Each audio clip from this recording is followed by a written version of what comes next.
Anger, negative sentiments dominate social media over traffic woes caused by EDSA rally ng INC. Backfire, nagbumirang. Puro negative po yung reactions. Anger, negative sentiments dominate social media over traffic woes caused by EDSA rally, sabi dito sa report na. Ito yung mga reactions, report ng GCRH kahapon. Yung exam ko, mahuli na po ako. Road closure due to INC rally for Marcoleta Strand, Manila students en route to exam. Imagine that. Pinirwisyo nila yung ating mga mamamayan. May exam po sana ako, kaso hindi po ako makadaan. Sabi dito, post ito ni Roland Garcia Jr. Tama ito. Ayan. Nagbabagang mga balita at pagtalakay sa mga isyu na lipunan. Bulsa! Opinyon, banat at paglalantad sa katotohanan. Bulsa! What you see is what you get. You decide. Hello po mga kababayan, si Dante Maravillas. Nag-backfire yung rally ng Iglesia ni Cristo. Imbes magalit sa ating Pangulong galit sa kanila nagalit yung mga mamamayang Pilipino. Pinirwisyo kasi nila. CICC, anger, negative sentiments dominate social media over traffic woes caused by EDSA rally ng INC. The call for transparency and accountability by protesters at the People Power Monument in Quezon City appeared to have gained more criticisms than expressions of support on social media. That is according to the Cybercrime Investigation and Coordinating Center or CICC, which said that negative sentiments from the netizens dominated social media over the disturbance it caused to motorists and commuters on EDSA and other nearby thoroughfares. Kaya ngayon, kumunti yung mga pumunta pangalawang araw na nilang rally na gusto pang i-extend mga kababayan for another 3 days. Lalo niyan magagalit yung ating mga mamamayang Pilipino. So, imbes na makuha yung support ng tao sa kanilang pinaglalaban, na turn off mga kababayan. Yung mga tao, yan tingnan ninyo yung latest ngayon. Bilang ng rallyista sa EDSA, White Plains, nasa 3,500 na lang as of 11 AM ayon sa QCPD. Kaya sabi ni Atty. Carlo Ibanez, bakit kumukunti? Sabi nila mas madami daw sila today. Baka nag-lunch break lang. Nag-uwian na kasi po kasi nakakubra na yung mga inagot po. Pagkatapos, nagutom yung iba kasi lugaw lang yung tinakain ni Chavit. Backfire, nagbumirang. Puro negative po yung reactions. Anger, negative sentiments dominate social media over traffic woes caused by EDSA rally, sabi dito sa report na Manila Bulletin. Inarangan ba naman po yung kalsada, mga kababayan, ng mga bus nila? Ayan ang sabi dito. The call for transparency and accountability by protesters at the People Power Monument in Quezon City appeared to have gained more criticism than expression of support on social media. That is according to the Cybercrime Investigation and Coordinating Center, CICC, which said that negative sentiments from the netizens dominated social media over the disturbance it caused to motorists and commuters on EDSA and other nearby thoroughfares. Sa statement, mga kababayan, na pinalabas ng CICC, said it immediately monitored various social media platforms as news about the surprise rally of INC at the People Power Monument in Quezon City were reported. The monitoring was intended to run after those who may exploit the situation to sow fake news and initiate disinformation on social media.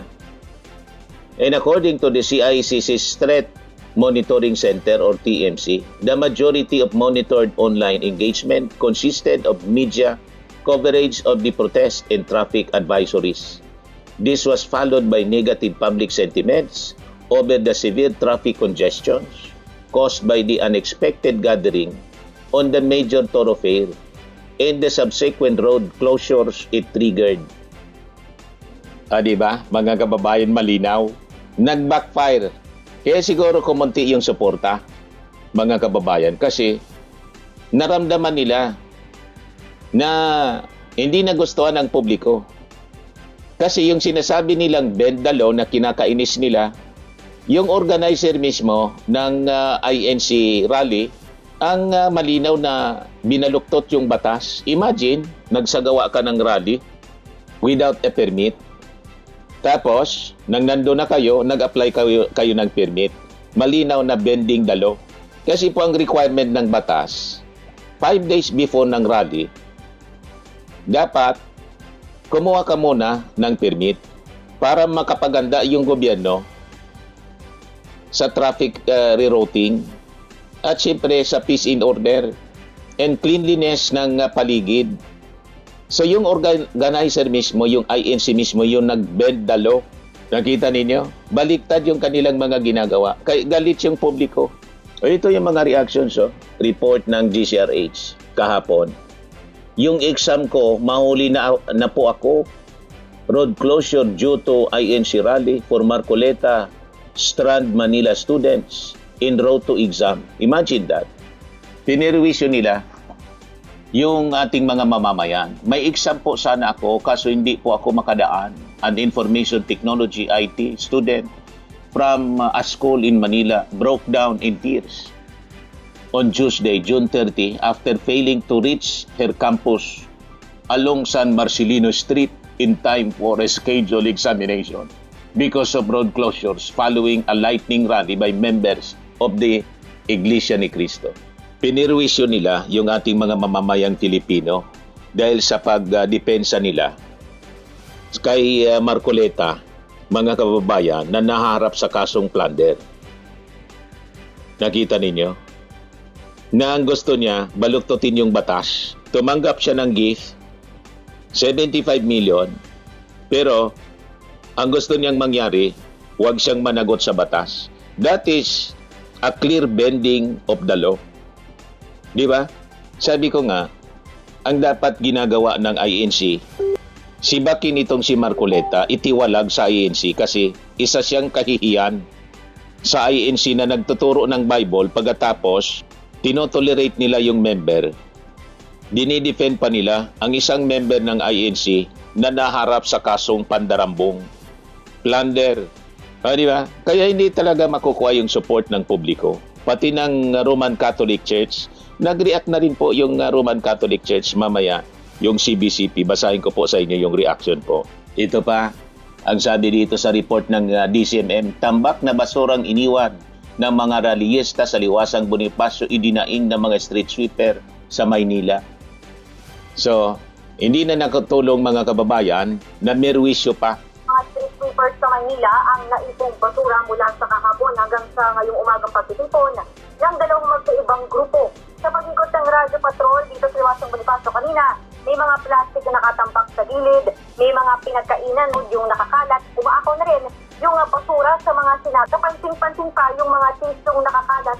Violation yan ng permit. Violation po ng permit. Malinaw po sa permit na dapat yung cleanliness mga kababayan ay i-observe nila at pwedeng makansela yung kanilang permit. Yan ang isa sa mga kondisyon, yung magkalat ng basura. Kaya nga po kailangan ng permit. Bakit? Para pati yung LGU nakapaghanda, hindi mamaho sa paligid. Yung mga portable toilets may posisyon muna. Di ba? Wala eh. So nagkalat kung saan-sala na po nagdi-jingle.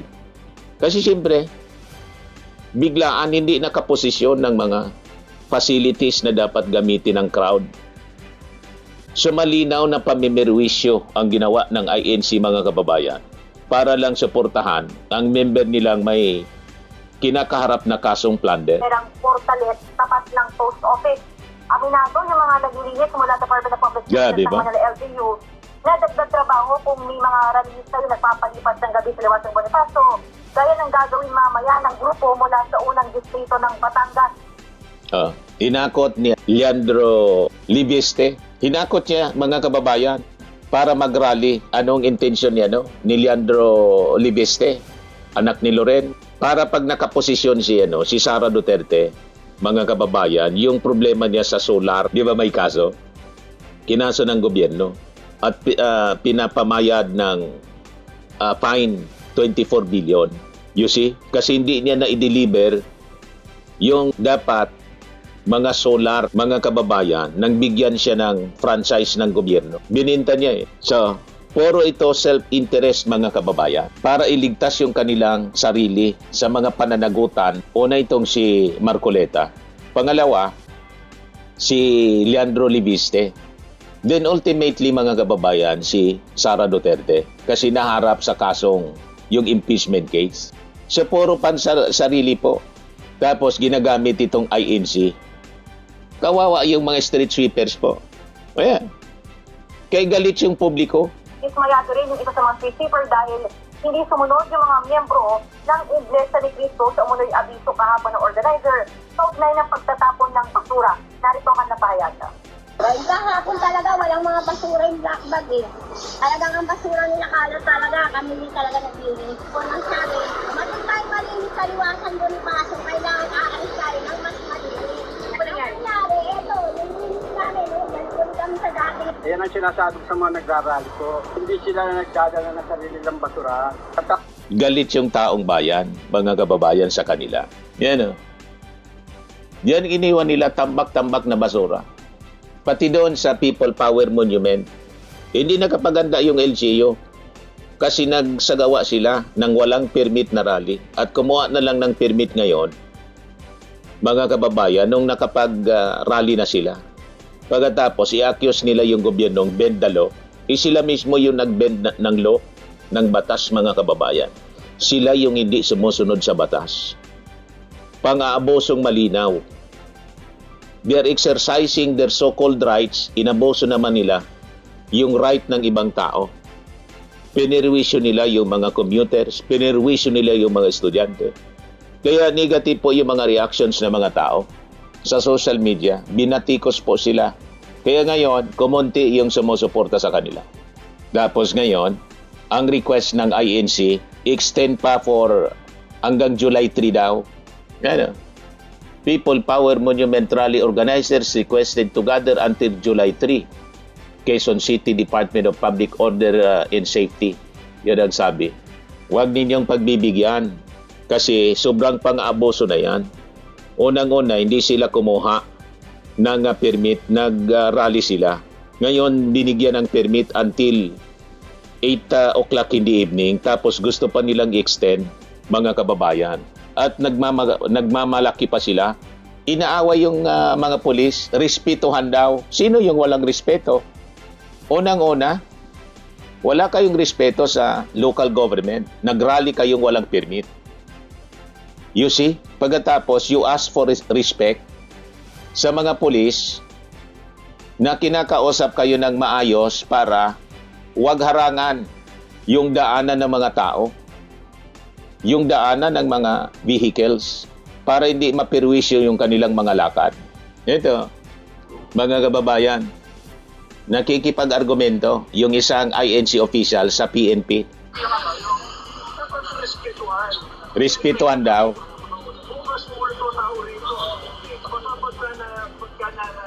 Naramdaman ng iglesia na ginagin nyo sila, baka iharang nila mga sasakyan niya.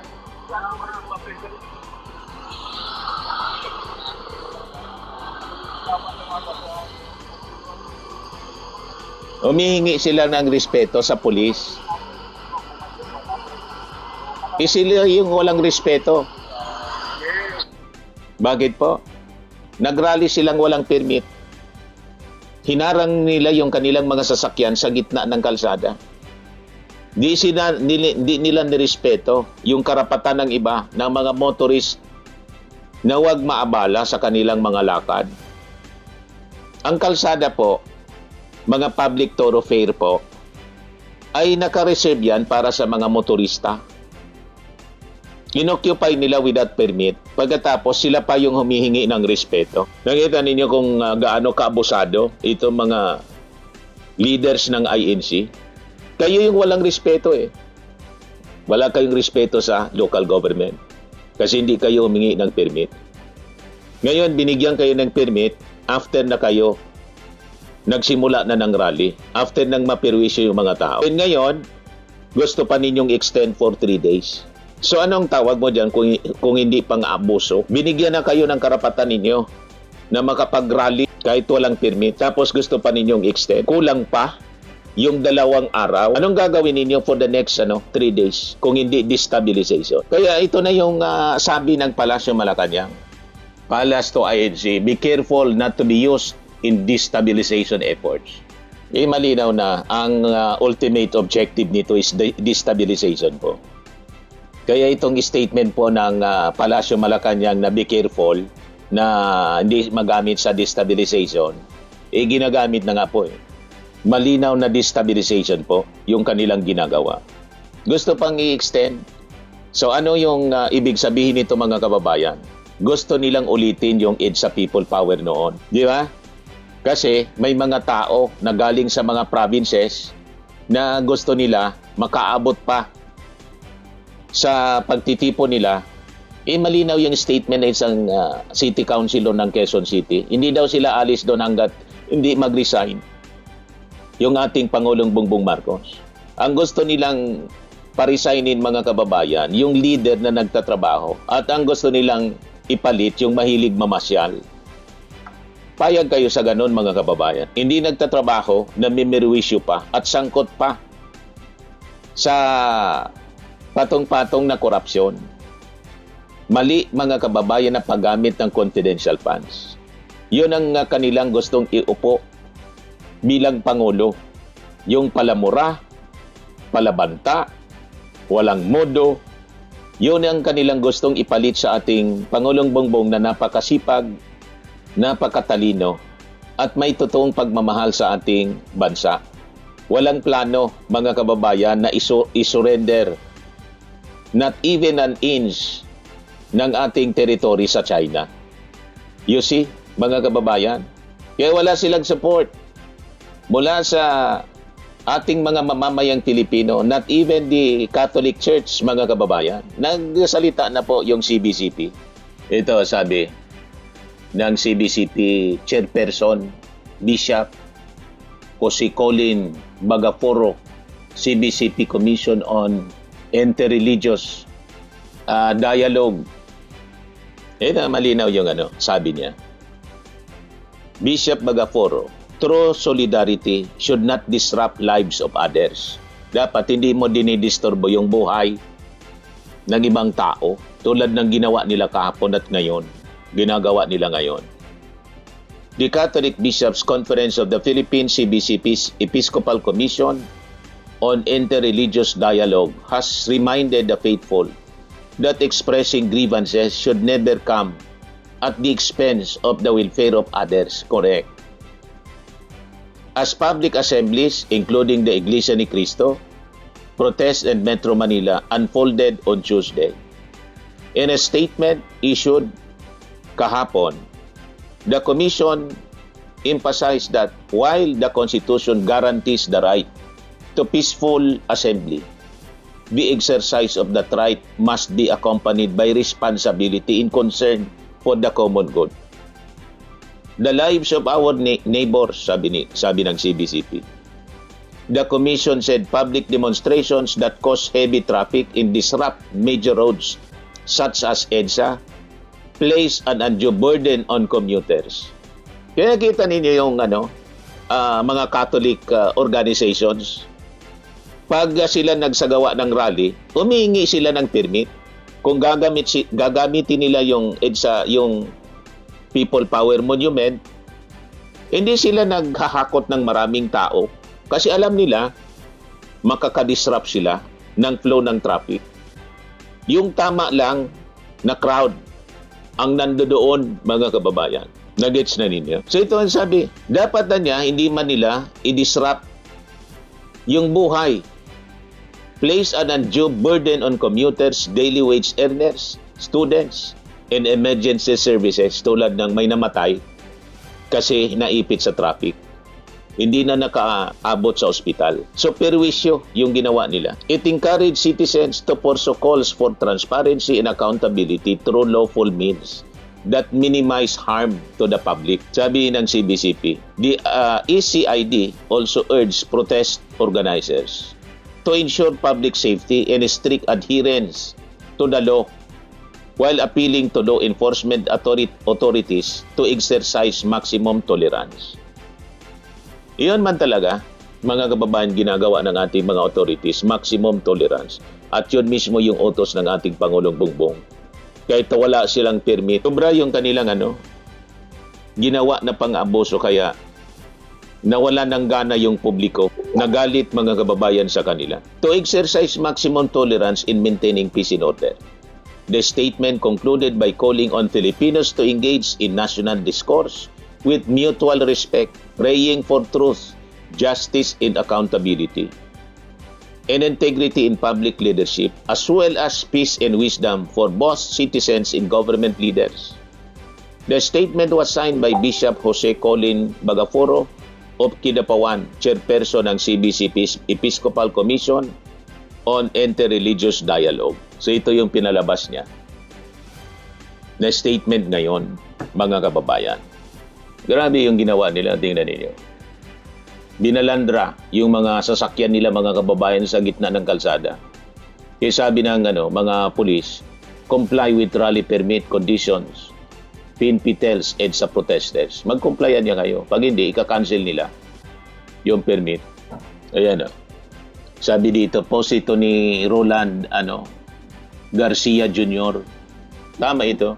Sabi diyan, nag-endorso ng corrupt, bumoto ng corrupt. Ang panawagan, accountability at transparency. Di ba kayo nag-endorse kay Digong, kay Sara, in-endorse ninyo, kay Jinggoy? Sino pa yung in-endorse ninyo nung eleksyon? Si Bong Revilla, lahat nakakulong. Ngayon, member pa ninyo si Marcoleta, kakaso ng plunder. Kasi inamin niya, tumanggap ng 75 million pesos. Inamin niya mismo. Pagkatapos, ipinagtatanggol ninyo. Bakit ninyo ipinagtatanggol ang umamin na tumanggap ng 75 million na sa batas, under plunder law, isa siyang malinaw na pandarambong. You see? Bakit ninyo ipinagtatanggol ang umamin sa plunder? Di ba? Pagkatapos, sasabihin ninyo ang umamin si Martin Romualdez. Walang inaamin si Martin, ang umamin si Marcoleta. Tapos sabi ni Alan Peter Cayetano, iisa-isay na kami.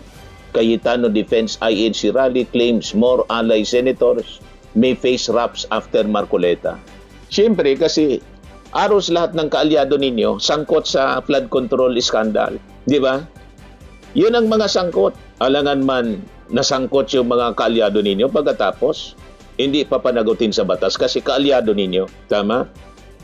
No one is above the law. Yan ang katotohanan. Dapat nga ubusin kayo kasi nagkasala sa batas. Kung naniniwala kayo na wala kayong kasalanan, then binibigyan kayo ng due process. Sagutin ninyo sa husgado. Patunayan ninyo na hindi totoo yung mga inaakusa sa inyo. Ganon yung ating Pangulo, di ba? Ganon si Martin Romualdez, yung tatay ni Martin. Kinasuhan noong panahon, hinarap. Walang protest rally, hinarap nila sa husgado.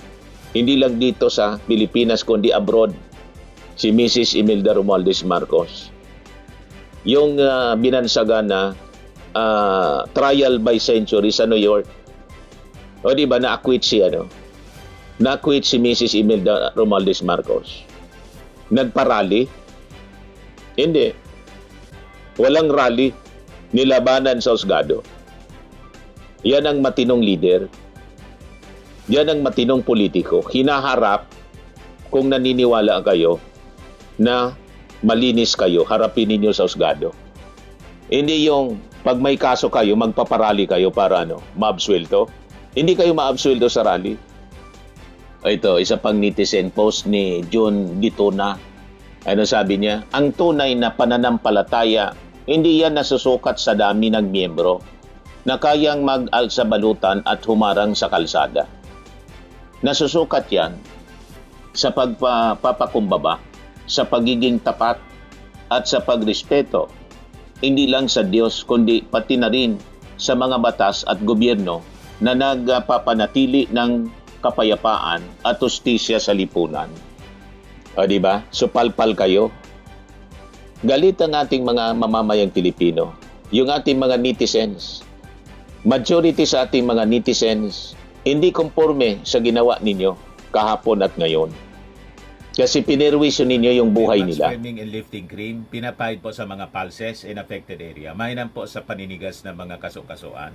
Ito naman po, Automax Radiant Serum. Sa mukha naman yung application, anti-aging po siya. You will look 10 years younger than your age. Sa mga cancer patients naman po, baka lang gusto ninyo itong itry. Neng siya red mixed fruit drink. Hindi mo po siya gamot, food supplement siya. Kaya lang, gawa siya mga kababayan sa goji berry. Yung goji berry may anti-cancer properties. O ngayon, yung mga inquiries ninyo, dumiritso na lang kayo sa aming messenger sa Facebook para masagot namin agad. Ayos pa? Ayos na ayos niya, Mr. Maravilla. Sa mga nagana po ng malinis and spacious fitness gym, pumunta lang po kayo sa aming Colossal Fitness Gym. May Grab car rental din po kami. But anyway, ito po pala yung aming bagong product na binibenta online.